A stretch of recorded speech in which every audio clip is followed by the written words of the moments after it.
Hello, it's Peter Wright and Kathleen Beauvais in Ontario, Canada. A sunny Ontario with warmer temperatures. Spring on its way makes us really happy. I hope the same's happening wherever you are. And we are here with episode number 105 of the Yakking Show. This is the show for awakening you to new perspectives for surviving in the changing world we're living in. If you like our show, we'd ask you to subscribe, because then you won't miss the next episode with more exciting guests, and it helps us get our guests more exposure, which is important. That's enough for me, so it's now time to introduce our co-host, Kathleen Beauvais in Waterloo, and she will introduce our guest. Hi, Kathleen. How are you doing today? I'm doing great, Peter, and thank you all so very much for tuning into our show. We so appreciate you, and we love reading your comments, so please keep them coming. And if anyone out there is interested in being a guest on our show, please don't hesitate to reach out to either Peter or myself.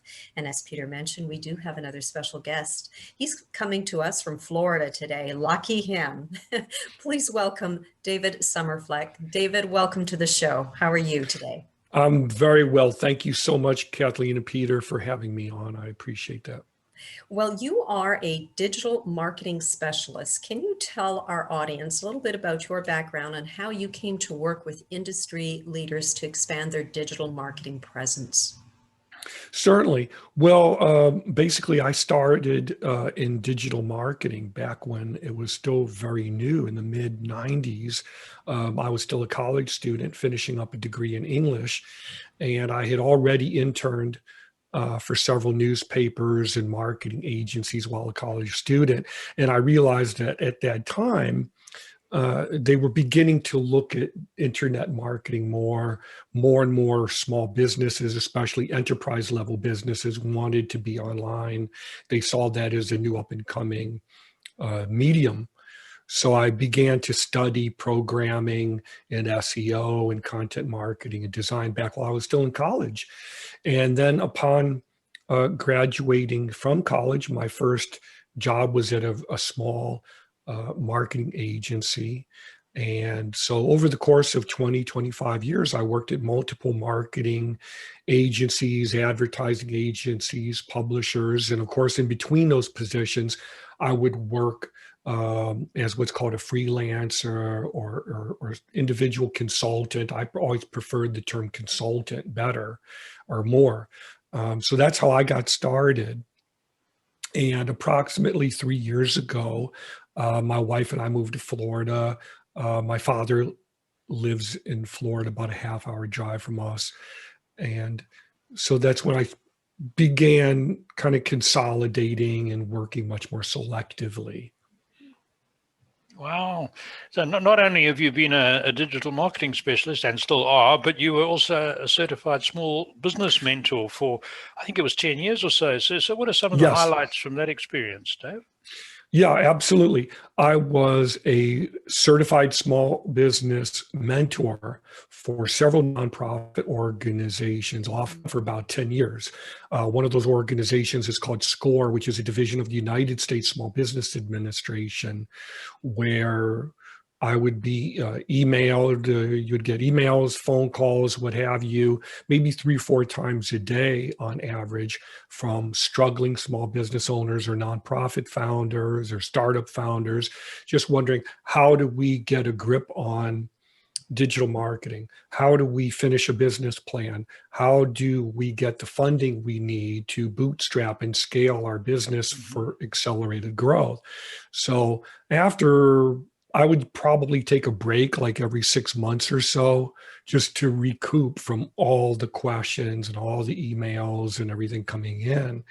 And after about 10 years, I felt that, I knew digital marketing. I felt very confident with digital marketing, but I just didn't know if I could answer any type of question conceivable about business. And after that 10-year period, I just felt that whatever anyone would possibly ask, I would have some informed viewpoint on that, on how to answer that query and how to help them. So that really gave me the confidence to become more of a solopreneur, as a kind of a, one-person operation. And then if I do work on larger projects, I always have a team of four or five consultants I could bring in if necessary. But that experience as a consultant, an advisor through multiple nonprofits, yes, I got to help hundreds of people, but it also gave me the confidence to say, yes, I can be a coach. Yes, I can say that I am an expert and not have any doubt about that. Mm. Wow, interesting. So Dave, I think it's very important. right. I'm sorry, go ahead. You were trained in political campaign marketing and worked on a number of projects. How Yes. does political campaign marketing differ from product and service marketing? Yeah, that's a great question. Actually, it's very similar. So I went to, this was in the early days of the Obama candidacy. And I was living in Colorado at the time, and I can't remember all the organizations right off the top of my head, but there's an organization called the White House Project, and then there's the Colorado Department of Education, and there's another organization, the Progressive Coalition, I forget what it's called, and they united and put together a consortium for training people who wanted to either be candidates or advise the candidates. And I thought, well, I don't really know if I can be a candidate. I don't come from a rich family. I don't look like Brad Pitt. I wasn't sure if I could do that. So I thought, well, let me be an advisor. And, plus I already had this previous experience in marketing. So that was like a 2-week period from like 9 a.m. to 6 or 7 p.m. every day, no breaks. Every day for like 2 weeks. It was just physically exhausting. And you would take breaks to go get something to eat, and then you'd run back. And then at 5 or 6 p.m. or 7 p.m., they would meet at the local bar or a restaurant across the street and just keep going. So it was exhausting because I would drive home, and you're talking like a 2-hour drive, to go home at night. And then a 2-hour drive back in the morning. This is in Colorado. You got to be very careful if you go to these higher elevations to make sure you bundle up, right? So anyway, I learned a tremendous amount from that, and it was a great experience. And I learned the importance of applying what you learn in marketing to political campaigns, but also to the political candidates. And we compared McCain and Obama, who were the two leading candidates at that time. We compared the narratives and the branding, who was a better speaker, who was a better dresser, who was on all the time, who had more experienced campaign staff advising them. And we would make bets on who we thought would win. And across the board, we all thought that Obama would win. The Republicans didn't like that. They wanted McCain to win. But of course, but we knew early on who was going to win on the basis of comparing the branding, the speaking, the messaging. And so messaging is another way of saying marketing combined with branding and all of these other component parts. So yes, I did go on to advise about 6, maybe 7 political campaigns after that. Wow. Sorry, just while it's fresh in my mind, thinking about that, when you're marketing a candidate, there's generally only one competitor in when we're talking in the context of presidential elections in the US. Does that change the way you think and the way you put your campaign together compared to advertising a Ford car or Ford F-150 pickup where you've got 3, 4, or 5 other competitors? It's similar, but it's not identical. So it's kind of apples and oranges. There are more than one competitor because in the US, you can look at it and say, well, look, it's only Republican or Democrat. You've only got 2 choices, Coke or Pepsi. But the reality of it is that at the early stages of the game, there are people jockeying. You'll have multiple candidates for the Republican or the Democrat. You could have the Green Party nominee who may get traction if the other candidates are weak. Right. So, and you always have other candidates from other parties wanting to gain traction. So if one party follows through or something like that, or they can't reach their fundraising goals or what have you, or they drop out, you never really know for sure where things are going to head. But yes, in most cases, it's Republican or Democrat, very, very likely. But it's similar, but it's also very, very different from how you would market a business over, say, a product. Right. There are similarities in all cases. The way I would promote a service is different from the way I would promote a product versus a political campaign. Yeah, and sorry to keep hammering, but just Sure, on political campaigns again, you've got the disengaged factor, right? You've got whatever that percentage is in the middle who not really concerned who wins, and you don't know until the last moment who they're going to vote for. So your competitor there is the latest sports event or the Super Bowl or whatever happens to be happening at the time to steal their attention. Right. Now, I have not looked at the statistical data for the most recent election. But prior to that, I think the participation in actual voting in the U.S. was, I think it was something like around 30 to 40% of registered voters did not actually vote because they felt so disenfranchised from the actual process, feeling that whoever they would vote for would not be in alignment with their own particular issues that they felt were important, or what the problems were that they were facing in their own lives. So that disenfranchisement became a very key issue in the most recent US election, where both candidates were trying to appeal to candidates who felt that they had been left behind. Usually economically, they don't have the opportunity that they believed would materialize, and that's typically why midterm elections usually go in the reverse. To the So if Trump had won re-election, then the midterm election would go toward the Democrats.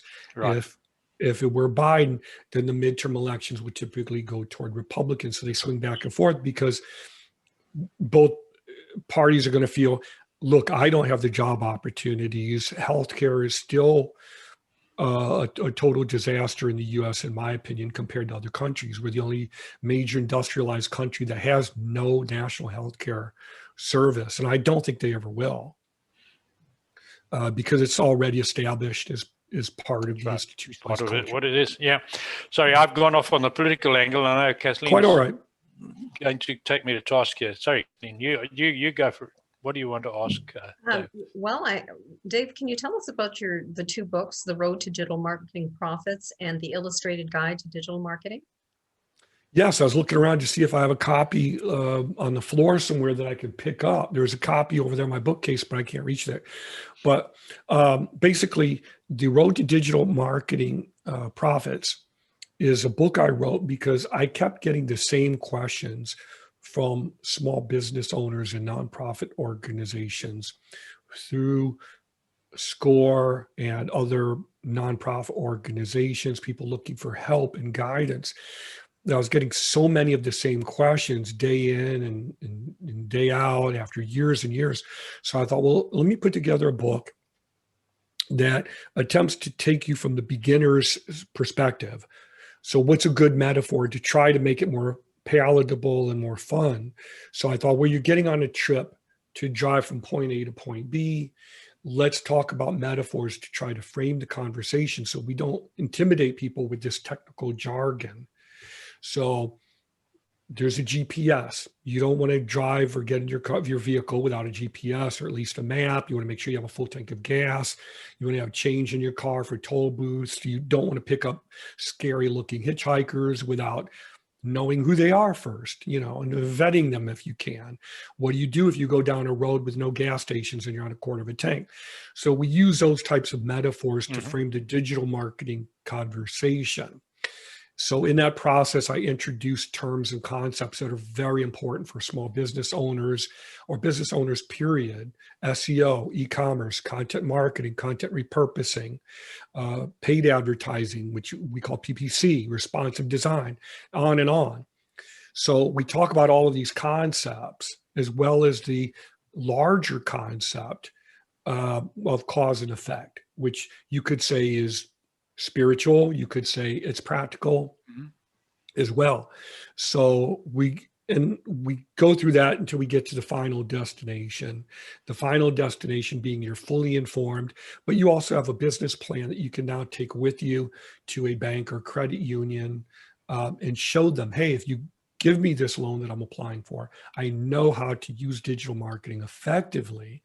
I've done my homework. I know who my ideal clients are, my market, my SEO. I know who I can delegate work to effectively and why. I know what my key performance indicators should be and so on. So the Illustrated Guide to Digital Marketing is a similar workbook, but it's much more, I don't want to say it's more fun, but it's much, much more visual.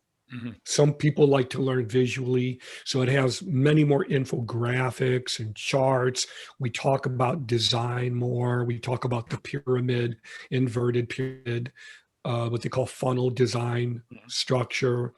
So we show graphics and infographics about how to tell competent professionals from people who are just going to take your money and run with it. So it's a little bit different, but it's much more visual. That sounds really good, and a good resource for small businesses that are struggling in those areas. And we'll be putting links for those books to our audience up on the video and in the description, so you can get hold of them.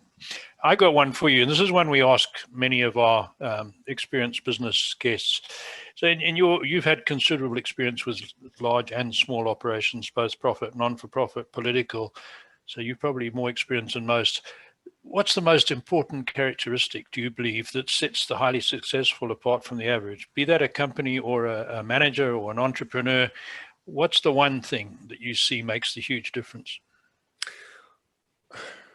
My response to that is actually very short. So I want to preface it by saying, after talking to hundreds of business owners of every imaginable type, one of the reasons why I stopped doing it, I mean, I still do it through maybe one or two nonprofits, but nowhere near the level that I was advising before, was that it actually became sad for me on a personal level, because I would see so many businesses, especially nonprofit organizations, who I really wanted to see do well.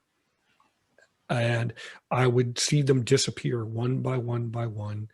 Almost inevitably, I would say 99.9% of the ones that I spoke to or had consulted with are long, long gone. The ones that made it, that are still around today, had commitment. And the commitment sounds like a catchphrase, but it's really not. Here's the thing. I had two businesses of my own. I had an LLC nonprofit marketing agency that I had while I was still, working as a solopreneur, but also while I was working at several agencies, just because I wanted to make additional income on the side. So I'd be working with clients while I was working full time. You could not possibly drink enough caffeine to keep up with that. And I did that for several years until I just said, this is overwhelming. I've got to focus more. But, and I had a nonprofit organization. That was absolutely a horrible experience. I was audited every year we were in existence. We broke even. That was the best. We broke even. That was good. But when I talk about commitment, I mean, it's putting food on the table for your family. We're not going to not be able to pay the mortgage. It's non-negotiable. Not having food on the table, that's non-negotiable. If you have that attitude, and it's that expression close to the bone, that this is real to you, it's not a hobby, it's not something you do for fun because you enjoy it or what have you. Those are all great, very important elements. But if you look at it as something that this supports my family, they're counting on me to pay the mortgage, to make sure they have enough food to eat, then it's real to you. And when you have that skin in the game, you're committed. The idea of spending $3,000 so that you can make $30,000 in 6 months is not that big a leap. Whereas if it's a hobby and you're not fully committed, or it's just an idea and you haven't formed the LLC yet, or in the incorporation or the 501c3 status. If you haven't done that yet, and you don't have any employees, you haven't been around for at least a few years, it could still be in that hobby phase where a lot of people are still at that level where they're not fully committed. Mm-hmm. Mm-hmm. So once they're fully committed, then you can step in, you can help them. And it's sad to say, but the more pain that they're in, often the more willing they are to actually do something about it. Mhm. Take the commitment. Is it okay if I digress for a minute? Of course, yeah. Okay. I remember going once, I had to have a root canal. If you've ever had a root canal, Mm-hmm. it's not something you clap your hands over. No. And anyway, I wanted to go to the best dentist in the area where we lived because I'd never had a root canal before. I was absolutely terrified. And I wanted to find someone who I felt was really good. So I looked up the richest possible neighborhood in my area. And so I found it. He took my healthcare plan and we got on the, registered, made the appointment and everything. I went in there. It was a young dentist, young guy. Looked like he was in his mid-20s. And he was like Arnold Schwarzenegger, all built up and everything. And I said, oh my God, I've never had a dentist who looked like a male model, but looked like he could bench press Peoria. And I said, what in the, but I took him aside and I said, look, I need to talk to you man to man. Look me in the eye. And I want you to tell me that you're confident doing this, but I also want you to talk to me like I'm a human being, not like another number. And I also asked him, because I was so nervous getting the root canal, and I wanted him to set my mind at ease. And anyway, we started talking about do it yourself. And that was my larger point. And I said, I get a lot of do it yourself people in what I do. Have you ever had do it yourself patients come in here? And he said, he took out a clip. And he said, yeah, actually, I have. And he said, I've had people come in who use butterfly clips and paper clips and super glue. And I said, no, come on. He said, no, I'm not kidding at all. And he said, I understand why they do it. They're very afraid. They don't have a lot of money. But he said, but you got to understand, it's going to take me double the time, double the work to undo what they did. But in many cases, they have a lot of very serious infections. There's a lot of swelling now. I have to remove what they did. In some cases, it's massive, surgery that we have to undo. It's more serious than it, but I remember him telling me that. And I actually played a prank on my wife when he was like halfway done. I was so full of Novocaine. I said, which way is my wife? I couldn't find her. I said, point me in the direction of my wife. And I was so doped up on Novocaine and painkillers, and my teeth were like, down to like little nubs. So I went over, my wife was reading very studiously, and I tapped her on the shoulder and I said, hi, honey. And I smiled ear to ear, and she nearly jumped out of her skin. And then they had to lead me back. They led me back to the chair. But long story short, basically what I tell clients is that, if you think that it's expensive to grow a business, if you think investing $2,000 or $3,000 is just too much, you could never imagine doing that. Imagine, going to an amateur and the damage that could be done to your business that way.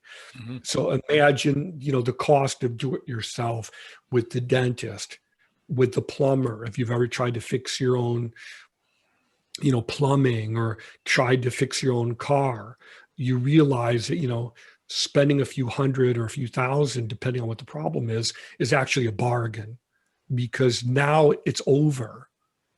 So for business owner, you can focus on managing your business, not trying to wear 10 other hats and running around in 10 different directions and wondering why nothing's really happening. Wow. I got to tell you that we asked that question of a lot of successful business people, and there's not many factors that come up in the answers. I would say the the three popular, most common answers we get are commitment, your one, focus is a huge one, and perseverance. And I would say that the focus is really meaningless if you don't know what it is that you want. Sure. But let me rephrase that, because the focus, first you need to know what you want, then focus on that. But number one at the very top is commitment. And there's a quote that illustrates this point very, very strongly by Henry David Thoreau, who you may be familiar with. Very much so, yeah. And he said, build your castles in the air, for that is where they belong. Now put your foundation beneath it. Beneath it. And it's a very powerful quote when it comes to business planning and organizing what you're trying to do. So, for example, I've learned from experience, before I can help a potential client, I first have to get clear on what have you already done by yourself? What have you already done with other people?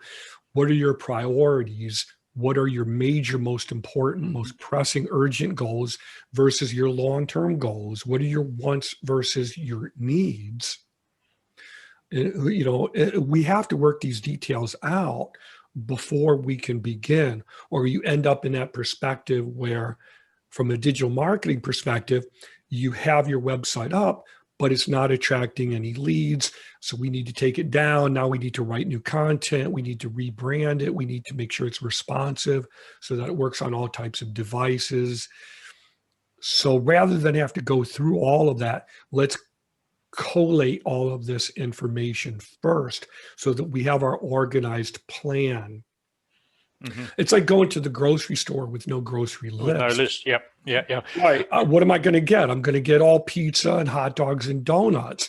But if I have a list, I'll make sure that I get everything that we actually need, but I'll also know the quantity and work within a very specific budget. And in Florida, you don't want to get too much frozen food right before hurricane season and so on. So you're more organized and you're more deliberate. Sure. No, thank you for that. That's good, and good value for our listeners and our audience. Kathleen, back to you.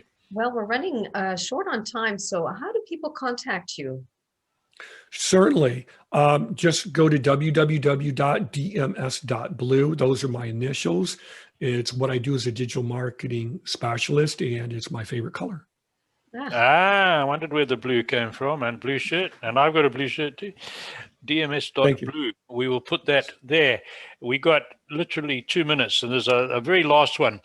Given the political changes and the virus, what do you see on the economic horizon, say, looking 5 years out? Well, how can I say this in 2 minutes? Well, basically, if you look at history as an indicator, everything that's happening now or has been happening, let's say for the last year, happened about 100 years ago. And I think the president back then was it Woodrow Wilson? I'm not quite sure. He was a one-term president. Yeah, I think it was. And he was very, very similar to everything that happens, almost completely identical. People refused to wear masks. They wouldn't do it. And then when it started to get very, very bad, then it was okay, we'll do it now. And then once they started wearing masks, it all went away in about a year because there was no one left to infect. So after that brief period of time, I think it was 1919 maybe, and then you had the 1920s. So you had the Roaring 20s because the economy came back because now everybody could go out, they could work, they could go shopping again. So then began the Roaring 20s.